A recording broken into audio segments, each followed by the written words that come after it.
de Antena 102.5 FM. Bienvenidos a Plan de Vuelo como cada lunes, cada miércoles en punto de las 9 de la noche aquí en el 102.5 de FM para la ciudad de Chihuahua y para la ciudad capital y Ciudad Juárez a través de la televisión en el canal 173 Total Play y por supuesto también está la alternativa de ver el programa en las redes sociales. Búsquenos en Facebook como Plan de Vuelo MX.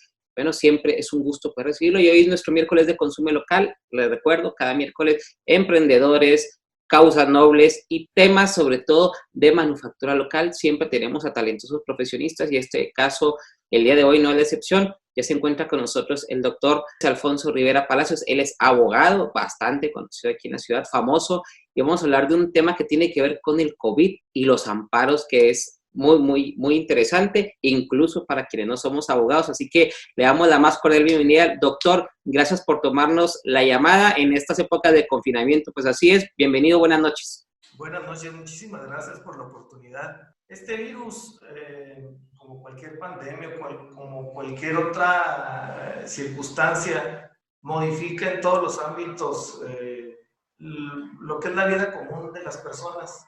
Yo como abogado me llama mucho la atención que existen algunos rincones o algunos temas que han sido poco examinados por los juristas en situaciones como esta, y creo que es una gran oportunidad para poder externar, al menos en este momento, mi opinión. El virus, el COVID-19, llega aproximadamente en marzo de este año y se convierte en una pandemia, y como tal tiene implicaciones de carácter social, de carácter económico, de carácter laboral, y en lo que a mí atañe de carácter eminentemente legal. Hay una serie de circunstancias que tenemos que poner en contexto. Los derechos humanos, los cuales en mi forma muy particular de pensar no pueden considerarse como tales. Los derechos humanos tal vez pudieran ser más que un derecho positivizado, es decir, más que un conjunto de normas elementales que devienen de la dignidad humana y del ser humano y todo ese tipo de cuestiones. Pienso yo que más que eso es una justipreciación de los operadores del derecho que tienen que tomar en cuenta para aplicar verdaderamente lo que debemos entender por derechos humanos.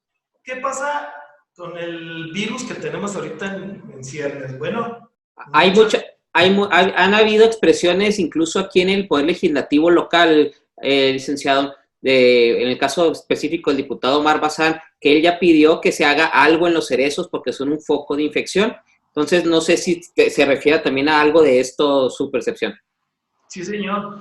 Específicamente, todos los días y a cada minuto nos están invadiendo con quédate en casa, no te muevas, no trabajes, todo está paralizado. Estoy de acuerdo.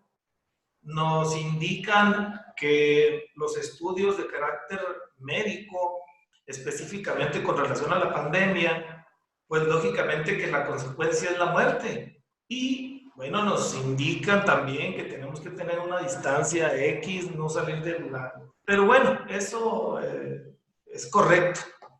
Aquí lo que me preocupa a mí es que los derechos humanos, o ningún derecho, no nada más los llamados derechos humanos, sino ningún derecho puede ser exclusivo. Si están aludiendo o están diciendo organizaciones internacionales como es la OMS, nos están indicando que no puede haber un contacto a cierta distancia. Todo mundo sabe que en el cerezo, al menos en los cerezos que yo he visitado y conozco, que son casi en toda la República, es un hacinamiento verdaderamente fuera de orden.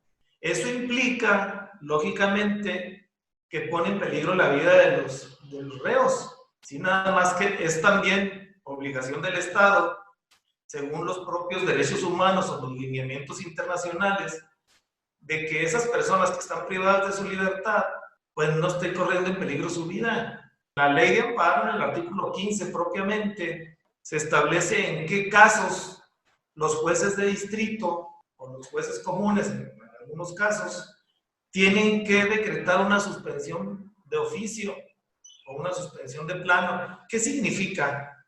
Significa que las autoridades en materia de amparo, cuando se promueve una demanda en estos términos del artículo 15, inmediatamente deben tomar las medidas necesarias para evitar o resolver de inmediato esta cuestión. ¿Cómo le van a hacer los jueces de distrito para que en los cerezos, que no cabe ni una aguja, sabemos que en una habitación, porque sí le denominan, hasta 7, 9 reos viven? Bueno, nos decían que hasta 13 personas. Ya rebasó la idea de los derechos humanos, ya rebasó, y como la mayor prueba de esto es, en este momento, yo hace relativamente poco, la semana pasada, promoví un amparo en ese sentido. Ok. Una persona que estoy defendiendo y tenía algunos síntomas relativos al COVID. Presenté el amparo, el juez de distrito se fue por la tangente diciendo, bueno, si está infectado, pues así hay que hacinarlo, hay que separarlo de los demás reos para que un médico de ahí del Cerezo, que son médicos generales, no tienen ninguna especialidad, Ajá. cuando revise y vea si tiene o no el virus. La verdad es que las pruebas para ver si existe o no esa infección, o al menos son escasas. Ni siquiera en Estados Unidos había las suficientes pruebas para determinar el COVID-19. Menos aquí, mucho menos. En 2 días después de estar hacinado mi cliente, determinó el señor médico que no, que está bien y hay que volverlo a regresar a su celda. Es que yo no estoy alegando el derecho a la salud, que es una cuestión totalmente distinta. Yo no estoy alegando el derecho a la salud. Eso es lógico, pero es un subderecho, porque si se pierde la vida, pues lógicamente que la salud viene sobrando. Entonces, si creo que el cliente o su cliente tendría derecho a una prueba externa a la del Cerezo, que sería lo ideal, como sucede en otros casos cuando no había coronavirus, que lo sacaban a un hospital del estado, etcétera, le hacían la prueba, los exámenes y luego lo regresaban. Creo que eso es lo que debería de proceder, ¿no? Yo creo que va más allá, porque los derechos humanos no se limitan a hacer un estudio para ver si él fue contagiado o no, ¿no? Aquí el problema es que no se tienen las instalaciones necesarias para guardar la distancia que todos los días y a cada minuto nos repiten, ¿verdad? Okay. No podemos hacer una excepción, no podemos decir, es que los reos cometieron un delito y tienen que estar ahí. No. Lo que yo estoy proponiendo como una alternativa en la propia demanda de amparo es hacer alusión a que cambien una medida cautelar, porque mi cliente en lo particular está sujeto a una medida cautelar que es la prisión preventiva por el tipo de delito. Ok. Lo que yo estoy solicitando, porque está en peligro su vida y no nada más la vida de él, todos los reos que están asignados en un cerezo están corriendo peligro de su vida. Yo lo que estoy sugiriendo es que cambien la medida cautelar de prisión preventiva por un arraigo domiciliario o ponerle el aparato electrónico del GPS para estarlo localizando, qué sé yo. Ya será cuestión del juez de control, en lo particular, que él tenga que aplicar una medida que por supuesto, que llene las expectativas en cuanto a la ratio legis de haber impuesto una medida privativa de libertad. ¿Por qué se impone la medida privativa de libertad de forma oficiosa? El legislador estableció que en ciertos delitos de alto impacto deben de imponerse la medida cautelar de prisión preventiva. Sin embargo, en estos casos excepcionales debe de cambiarse la medida cautelar. Y técnicamente a quien le correspondería en todo caso son las autoridades comunes.